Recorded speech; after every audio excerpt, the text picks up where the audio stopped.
नमस्कार सर्वांना. कसे आहेत तुम्ही सगळेजण? तर चला बनवूया आज पटकन असं काहीतरी पूर्वतयारी वगैरे न करता आपण पटकन अशी रेसिपी बनवूया, जी उपासाला तुम्ही लगेच बनवू शकता. तर इथे बघा मी 1 वाटी वरीचा तांदूळ किंवा भगर घेतलेली आहे आणि आपण ती मस्त स्वच्छ अशी 2-3 पाण्यात धुवून घेणार आहोत.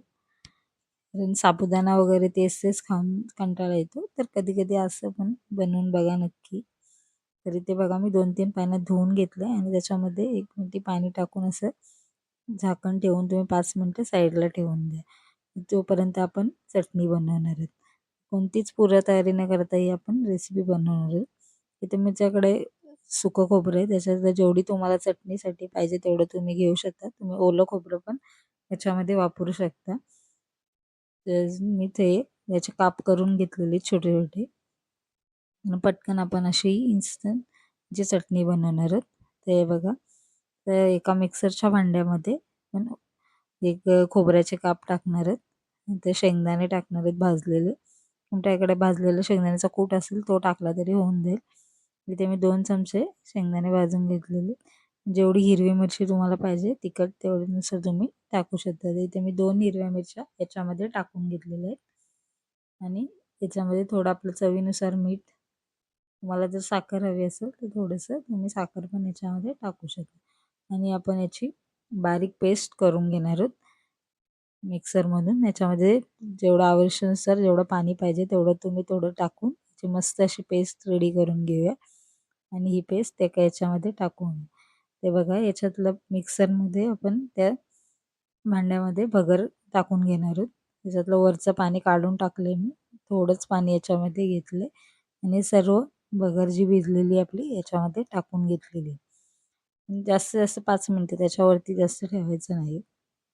आता याच्यामध्ये एक हिरवी मिरची टाकलेली आहे. एक मी उकडलेला बटाटा टाकलाय. जर तुमच्याकडे उकडलेला बटाटा नसेल तर सरळ एक कच्चा बटाटा घेऊन तो बारीक काप करून याच्यामध्ये टाकून दे आणि याच्यामध्ये जर शेंगदाण्याचा कूट तुमच्याकडे असेल नाहीतर ते भाजलेले शेंगदाणे वगैरे असेल तर ते पण तुम्ही याच्यामध्ये टाकू शकता. तर मी इथे भाजलेले शेंगदाण्यांचा कूट माझ्याकडे होता तो मी टाकणार आहे आणि इथे मीठ चवीनुसार टाकलं. जेवढं मीठ तुम्ही खाता आणि उपासाचं मीठ असेल तर ते तुम्ही टाकलं तरी होईल सैंधव मीठ आणि याच्या इथं 2 चमचे मी शेंगदाण्याचं कूट याच्यामध्ये टाकणार आहे. झटपट आपली रेसिपी तयार होणार आहे. याच्यात आपण कोणत्याही इनो किंवा सोडा वगैरे न टाकता एकदम मस्त पटकन तयार होईल. तर बघा आणि एवढी टेस्टी पण लागेल आणि याच्यामध्ये मी 2 चमचे दही टाकलेले. याच्यामध्ये मस्त अशी खुसखुशीत आणि कुरकुरीत होण्यासाठी ही रेसिपी नक्की एकदा ट्राय करून बघा. मी इथे 2 चमचे दही टाकून आपण मिक्सरमध्ये बारीक करून घेणार आहोत. याच्यामध्ये पहिलेच जे आपण थोडं पाणी टाकलं त्याच्यातच पेस्ट करून घ्या. याच्यामध्ये वरून पाणी टाकू नका. ते बघा मी इथे मस्त पेस्ट करून घेते.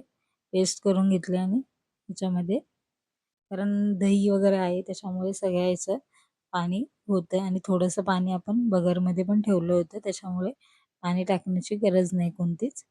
आणि बघा अशा पद्धतीने पीठ तयार झालं. तर तुम्हाला वाटलं तर थोडंसं तुम्ही मिक्सरच्या भांड्यात जर पीठ राहिलं असेल तर थोडं पाणी टाकून त्यामध्ये थोडंच जास्त पाणी टाका. जास्त पातळ मिश्रण करू नका बघा.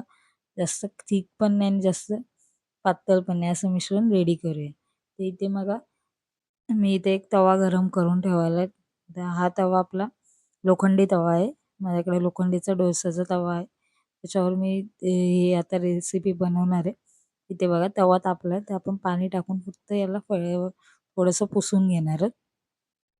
जास्त काही हे करायचं नाही. कारण मी ह्याच्यावर डेली चपात्या वगैरे बनवते त्याच्यामुळे हा तवा तसा सीझन झालेलाच आहे. आणि याच्यावर आपण तेल टाकून ब्रशनी थोडंसं पसरून घेणार आहोत. त्याच्यामुळे आपल्याला जसा जो आपण डोसा किंवा काय टाकणार आहोत तो आपला चांगला पसरेल पण आणि चांगला होईल पण.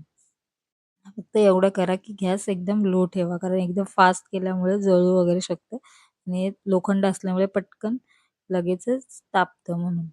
तर आता मी हे स्प्रेड करून घेतलं आणि याच्यावर 2 चमचे याच्यामधले मिश्रण आपण टाकून जेवढा तुम्हाला छोटा-मोठा पाहिजे तेवढा तुम्ही याच्यावर हे टाकू शकता. तर बघा पसरून मस्त अशी जाळीदार आपली जाळी वगैरे पडलेली आहे.